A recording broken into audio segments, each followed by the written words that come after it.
کہ اللہ کی یاد سے دلوں کو چین ملتا ہے۔ اب اس یاد سے مراد کیا ہے؟ اس یاد سے مراد قرآن مجید ہے، اس یاد سے مراد قرآن مجید ہے، اس یاد سے مراد ذکر الہی ہے، اس یاد سے مراد کائنات پہ غور کرنا ہے، ٹھیک ہے؟ اور سب سے بہتر چیز ہوگی یہ سب چیزیں جمع ہو جائیں، ٹھیک ہے؟ اب ہمارا مسئلہ یہ ہوتا ہے، بعض لوگوں کو یہ ہوتا ہے کہ ہمیں آپ نے یہ بتا تو دیا مگر ان چیزوں کا وجدان نہیں ہوتا، یہ چیزیں حاصل تو نہیں ہوتی ہیں، بس یہ مولویوں نے کہی ہوئی باتیں ہیں تو ہم چپ کر کے سن لیتے ہیں کہ مولوی صاحب ناراض نہ ہو جائیں، غصے نہ ہو جائیں، لیکن اصل میں تو ہمیں کوئی ایسا نہیں ہے۔ اصل میں ہم ذکر کرتے ہیں زبان سے،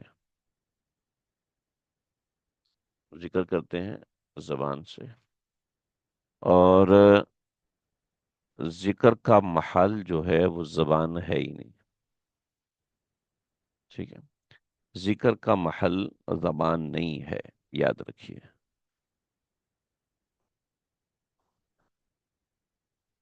مرد حضرات خاص طور پہ متوجہ ہوں کہ ایک آدمی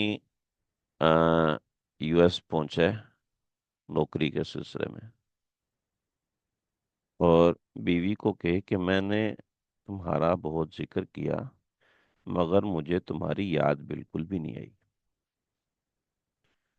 تو بغیر فلیٹ اور ٹکٹ کے بیوی امریکہ پہنچ جائے گی اس کے پیچھے ڈنڈے سمیت۔ یہ ہو کیسے گیا کہ میری یاد نہیں آئی تمہیں؟ ہم؟ یہ ہو کیسے گیا کہ تم نے مجھے یاد نہیں کیا؟ زبان پہ تو میرا نام ہے، دل میں کسی اور کی یاد ہے۔ ہاں میں سیدھا کرتی ہوں تمہیں، کیا ہے؟ ذکر کا تعلق دل سے ہوتا ہے، ذکر کہتے ہیں یاد کرنے کو۔ ہم لوگ ذکر اللہ کرتے ہیں زبان سے، گو کہ زبان سے کرنے کے بھی بہت بڑے فائدے ہیں، مگر ذکر جو ہے وہ زبان پلس دل سے ہوتا ہے۔ جب انسان دل کی گہرائیوں سے ذکر اللہ کرتا ہے تو پھر اللہ اس کو ذکر کی منازل بھی عطا فرماتے ہیں، اس کی سوچوں میں تبدیلی ہوتی ہے، اس کے حالات میں تبدیلی ہوتی ہے، یاد الہی میں تبدیلی ہوتی ہے۔ 10 سال ہو گیا ذکر کرتے ہوئے، اللہ کا نام سنتے آنسوں کی آنکھ میں آنسو بھی نہیں آتا، تو کیا مطلب ہے؟ آپ ذکر کر رہے ہو یا صرف زبان ہلا رہے ہو؟ صرف زبان ہلا رہے ہو، ذکر نہیں کر رہے آپ۔ ذکر تو دل کی گہرائی سے ہوتا ہے، یعنی اللہ کو یاد کرنے سے ہوتا ہے۔ اور بہت معذرت کے ساتھ یہ میں اجتماعی طور پر نہیں سمجھا سکتا کہ دل سے اللہ کو کیسے یاد کرنا ہے۔ اللہ کو یاد کرنا انسان ہر کسی کو الگ ہوتا ہے، اس کے حالات کے موافق ہوتا ہے کہ کس طرح اللہ کو دل سے یاد کرنا ہے۔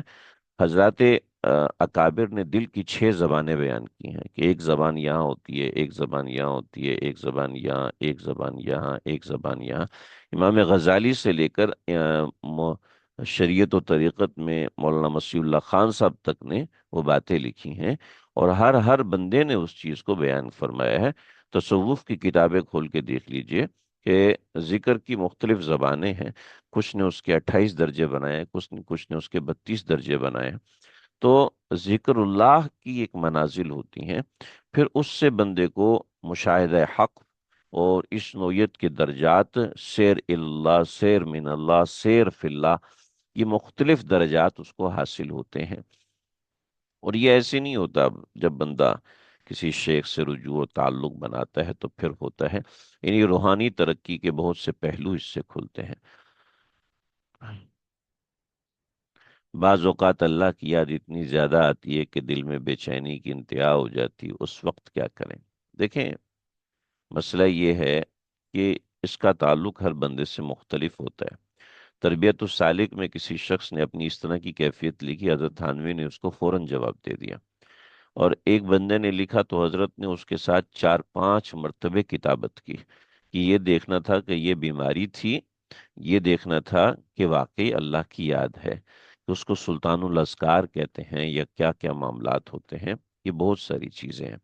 تو اللہ کی یاد سے دل کا چین، دل کے چین کا مطلب بنیادی طور پر ایمان دل میں جم جاتا ہے، اور ایمان کا دل میں جم جانا یہ وہ مسئلہ ہے کہ جب انسان کسی اہل کفر کے سامنے آتا ہے تو پھر سمجھ میں آتی ہے کہ میرا ایمان الحمدللہ کتنا جمع ہوا ہے۔ اور جب اور عام حالات میں اطمینان قلبی انسان کو دوسرے طریقے سے نصیب ہوتا ہے۔ اس آیت کا تعلق دماغ سے نہیں ہے، اس آیت کا تعلق دل سے ہے، ٹھیک ہے؟ تو بعض دفعہ یہ آیت دماغ میں نہیں اترے گی، ٹھیک ہے؟ کیونکہ اس کا تعلق اس آیت کا تعلق ہے ہی دل سے، الا بذکر اللہ تطمئن القلوب، اور یہ تعلق، یہ آیت ہمیں عملی پریکٹس کرواتی ہے۔